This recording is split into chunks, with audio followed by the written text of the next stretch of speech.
जय गुरु जी, शुक्राना गुरु जी। सारी संगत को जय गुरु जी। संगत जी, कैसे हैं आप सब?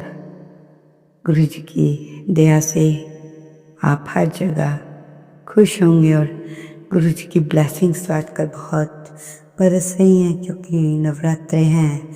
माता रानी और गुरु जी घर घर जा रहे हैं अपनी ब्लेसिंग देने, पर पहचानना आपको है कि कौन किस रूप में आ रहा है। जय गुरु जी, शुक्राना गुरु जी। संगत जी, आज का शुक्राना सत्संग शुरू करते हुए गुरु जी की पवित्र मंत्र जाप के साथ। ओम नमः शिवाय, शिव जी सदा सहाय। ओम नमः शिवाय, मेरे प्यारे गुरु जी सदा सहाय सदा सहाय। आई लव यू गुरु पा। गुरु जी के चरणों में कोटि कोटि नमन। सर्वदा भला सर्वदा भला, कंधा मेरे गुरु महाराज सर्वदा भला।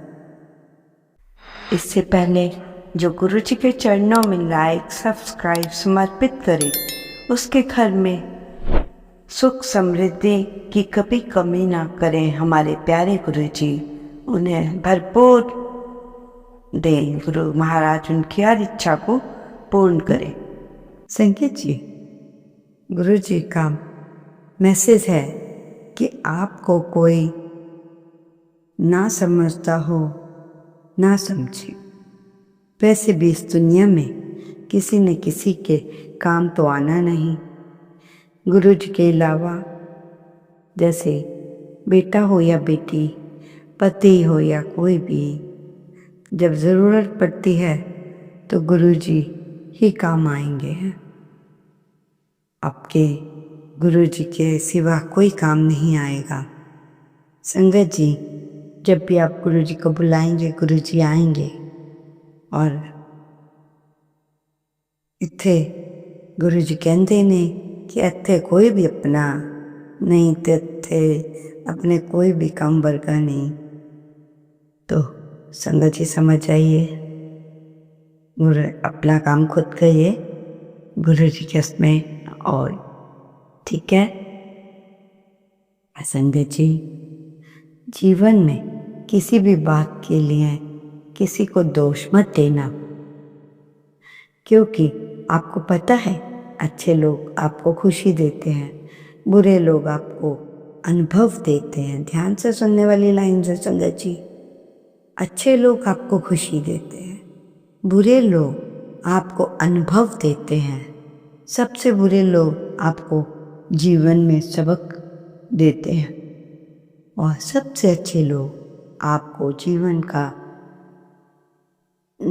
बेहतरीन तोहफा देते हैं।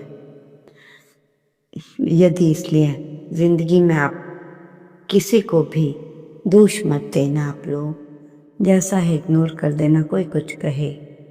ये नहीं है कि अगर आप जो बंदा आपको कुछ कह रहा है उसका नहीं सुनोगे, वो बकबक कर रहा है या कुछ, आप छोटे नहीं हो जाओगे। आप जवाब ही नहीं दोगे तो अगला कितनी देर बकबक करेगा।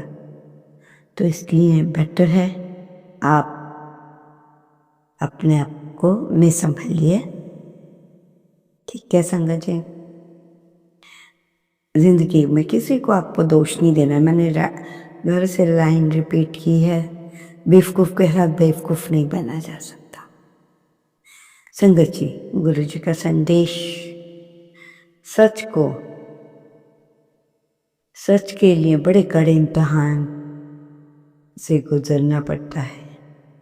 हमेशा तुम घबराओ नहीं, क्योंकि झूठ की हार होने वाली है। ईश्वर पे भरोसा किया है तो उसका नतीजा तेरे पक्ष में ही होगा। बस अपने मन को नीचा रखना, अहंकार मत करना। तेरा ईश्वर तुझे हारने नहीं देगा। ये सब बातें हैं तो आपका ईश्वर आपको कभी भी हारने नहीं देगा। संगत जी, ध्यान से सुनो। एक बार एक संत फॉरेन गए। वहाँ के लोग उनके लिए बहुत स्वागत की तैयारी कर रहे हैं। जब संगत जी, स्वामी जी पहुँचे ठीक है। तो उनके स्वागत के लिए गए काफ़ी लोग। उन्होंने कहा हेलो, हाउ आर यू। तो संत महात्मा कहते हैं नमस्कार। संत महात्मा क्या कहते हैं? नमस्कार। लोगों को लगा कि इनको हिंदी नहीं आती होगी, तो उनमें से कि मतलब वहाँ के लोगों ने पूछा आप में से हिंदी कोई जानता है? तो एक ने हाथ खड़ा किया कि हाँ मैं जानता हूँ। तो इससे ये सिर्फ हिंदी ही जानने से आपको कितने लाभ हुए समझ? एटलीस्ट 5-6 पे पहुँच गई है हमारी गिनती। ठीक है, तो आपको उतने ही महसूस हुए। एक बात सुनने वाली बात है संगत जी, ध्यान से सुनो। एक बार रात फॉरेन गए, वहाँ के लोग उनके स्वागत के लिए हाथ जोड़कर हेलो हाय किया ना जब, तो उन्होंने हिंदी में जवाब दिया। तब उन्होंने उनमें से पूछा कि क्या किसी को हिंदी आती है? तो उनमें से अंकल ने कहा हाँ हाँ मुझे आती है। तो क्या करना है? तब उन्होंने कहा कोई बाहर से आएंगे लोग, तो आप उनको जवाब देना। स्वामी जी, इस बार स्वामी जी ने जवाब नहीं दिया, कहा I am fine thank you. अब स्वामी जी से वो हिंदी में बात करने लगे, क्योंकि उनको मालूम था कोई अगर नहीं जानता होगा तो उसका क्या होगा। इसलिए सारे काम बंद करके सबसे पहले गुरु जी महाराज का आशीर्वाद लेते हुए और बाकी इसकी संगत को प्लस करते हुए यह बात बताई है आप लोगों को। तो संगत जी आप इस बात को ध्यान से सुनो।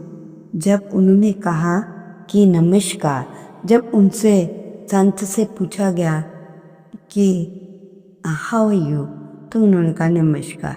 जब नमस्कार उन्होंने पूछा हेलो हाउ आर यू, तो तब भी उन्होंने दोबारा पूछा, तब भी नमस्कार किया।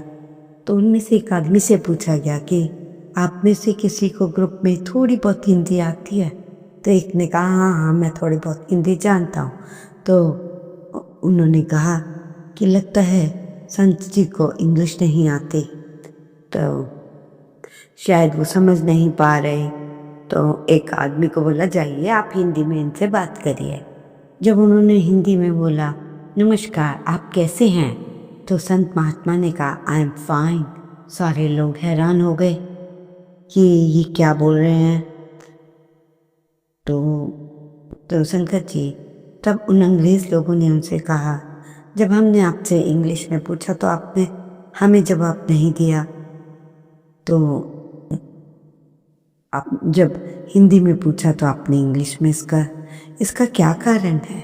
स्वामी जी बोले कि जब आप अपनी संस्कृति का सम्मान कर रहे थे तो मैं अपनी संस्कृति का सम्मान कर रहा था, परंतु जब आपने मेरी संस्कृति का सम्मान किया, हिंदी में बात की, तो मैंने इंग्लिश में जवाब दे दिया। तो ये हुआ संस्कृत में संस्कृति का सम्मान। ठीक है ना संगत जी? संगत जी क्या आपने कभी सोचा है सिर्फ एक वाक्य, एक साधारण सफेद कागज और थोड़ी सी श्रद्धा आपकी पूरी जिंदगी बदल सकते हैं। आज हम आपको ऐसा अद्भुत उपाय बताएंगे जिसे अपनाकर 3 दिन में आपके सभी अटके हुए काम सफल हो सकते हैं। एक उदाहरण के तौर पर एक भक्त जिसके अपने व्यापार में घाटा झेला, उसने गुरु जी की कृपा के साथ एक सफेद कागज पर सिर्फ ये वाक्य लिखा, गुरु जी आपकी कृपा से मेरा हर काम सफल हो रहा है। उसने कागज को अपने सिरहाने के नीचे रखकर सो गया। 3 दिन बाद उसके व्यापार के सारे रास्ते खुल गए और घाटा भी दूर हो गया।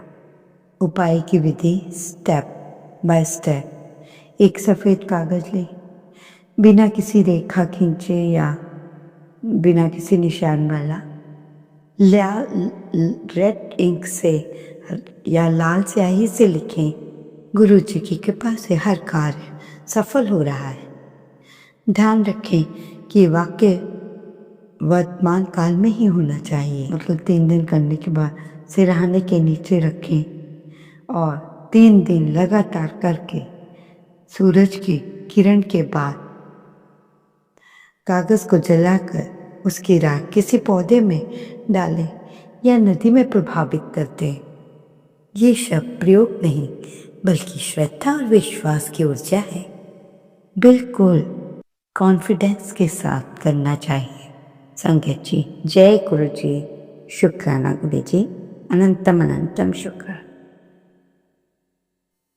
संगत जी, अदरक को किसी न किसी रूप में खाया करो। अदरक खाने से पाचन तंत्र मजबूत होता है। अदरक खाने से शरीर में हो रही बीमारियां भी कम होती है, क्योंकि अदरक का रस बड़ा ही महत्वपूर्ण होता है जो कि शरीर को सही रखता है। अदरक के सेवन से शरीर की दर्दें भी कम होती हैं, इसलिए खाने में किसी अदरक का रस पी लो, अदरक को बालों में घिस लो, किसी भी तरह अदरक का इस्तेमाल किया जा सकता है। संगत जी, बहुत ही काम की चीज़ लाई हूँ। पुराने ज़माने के लोग बच्चों का इलाज या किसी को भी कोई प्रॉब्लम हो तो घर में ही कर लिया करते थे। डॉक्टर के पास जाने की ज़रूरत ही नहीं थी। चाहे लेडीज़ अनपढ़ थी, परंतु आज की महिला से ज़्यादा इंटेलिजेंट थी। तो अब भी आप ध्यान से सुने जो बताने जा रहे हैं। आपका देसी घी, जो आपका घर में देसी घी है, कब कैसे लगाना है, कैसे उसका इस्तेमाल करना है, ये सब पता चलेगा आपको। अब मैं बताऊंगी। आपको गाय का घी की कुछ बूंदे, मतलब गाय के घी को गर्म किया हल्का सा, और जब पिघल जाए तो उसकी 3 बूंदे अपनी नाभि में लगाएं या डालें 3 बूंदे। आजकल की चीज़ों में केमिकल है, बाल भी झड़ते हैं, इनके लिए भी ज़रूरी है नाभि में घी का तेल है। पर शर्त एक है, वो वाला घी लगाएंगे आप गाय का जो घर में निकला होगी मलाई से। बाज़ार के घी से कोई फ़र्क नहीं पड़ेगा, जितना मर्जी आप कर लो। रोज़ाना ऐसे करो। इसके करने से बॉडी के जो बाल हैं रिपेयर होते हैं और हड्डियों का दर्द कम होता है, कमज़ोरी नहीं आती। 3 बूंदे देसी घी की नाभि में लगाना बहुत ही महत्वपूर्ण बात है। आपकी रफ स्किन है तो ठीक हो जाएगी। 7 दिन बाद आपकी त्वचा इतनी कोमल हो जाएगी कि आप भी हैरान हो जाएंगे। यदि घी, पर ये घी बार बार बता रही हूँ, घी घर का ही बना होना चाहिए, गाय का ही होना चाहिए। इससे शरीर की कब्ज भी दूर होती है। बोलिए जय गुरु जी। संगत जी, बहुत ही अच्छी चीज़ बता रहे हैं। अगर आपको बता रहे हैं तो बहुत उस चीज़ का फ़ायदा उठाएंगे। जो जायफल होता है उसे पीसकर उसका पाउडर बनाएं। 1 ग्राम पाउडर आप गुनगुने दूध में डालकर पीना शुरू कर दें। आप देखेंगे कि एक एक करते हुए आपके शरीर के रोग धीरे धीरे समाप्त हो जाएंगे। आप स्वस्थ होंगे। एक ही बार जीना है तो अच्छे ढंग से जिए। जो ज़िंदगी हमें मिली है, अपनी आपको ख्याल रखो। आपके क्या प्रॉब्लम्स हैं उनका ध्यान रखो। आपको इतनी छोटे छोटे और मतलब इतने इम्पोर्टेंट हम बातें बताते हैं, अगर आप करेंगे तो आपको डॉक्टरों के पास जाने की भी ज़रूरत नहीं होगी। संगत जी, संगत जी, गुरु जी, एक बार दिवाली का दिन था। सुनिए ध्यान से।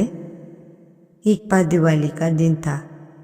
कोई भी संगत गुरु जी के पास आता तो उसे डांट खाने को मिलती थी। एक दिन नारंग आंटी का गुरु जी को मिलने का बहुत दिल कर रहा था। तो आंटी कहती है, चलो चलते हैं बड़े मंदिर। ये कहकर वो बड़े मंदिर और उनकी सहेलियां पहुंचते हैं। वहाँ पर एक छोटू होता है। तब वो उससे कहती हैं कि जा गुरुजी को बोल आंटी मिलने आई है। तो वो कहता है मुझे डांट पड़ेगी गुरुजी से। तो वो कहती हैं कि मैं गुरुजी से डांट खा लूँगी। जैसे ही छोटू गुरुजी के पास जाता है और कहता है, बताता है कि आंटी मिलने आई हैं। तो गुरुजी कहते हैं, अरे अरे उसे ही मैं याद कर रहा था। जब आंटी गुरुजी के पास आती है तो गुरुजी कहते हैं, नारंग आंटी मैं तनु ही याद कर रहा से, तू मेरी सेवा कर। मेरे शरीर में बहुत दर्द हो रहा है, तू मेरी सेवा कर। मैं तेरी संगत के शरीर मैं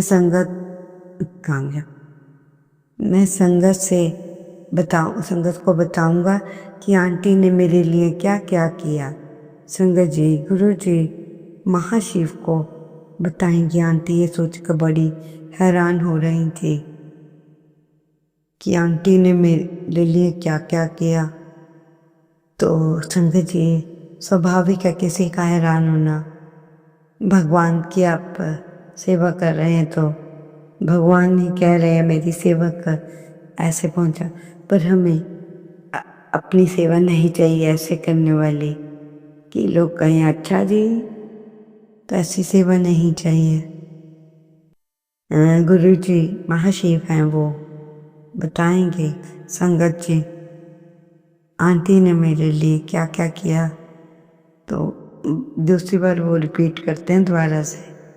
तो वो सिर्फ गुरुजी ने को ही पता था। फिर गुरुजी चाहते थे कि आंटी आए और दिवाली पर इस तरह से आए, खुशियाँ मनाते हुए गुरुजी की ड्रेस लेकर आए। एक बार आंटी से ओम नमः शिवाय। शिव की सदा सहाय। ओम नमः शिवाय।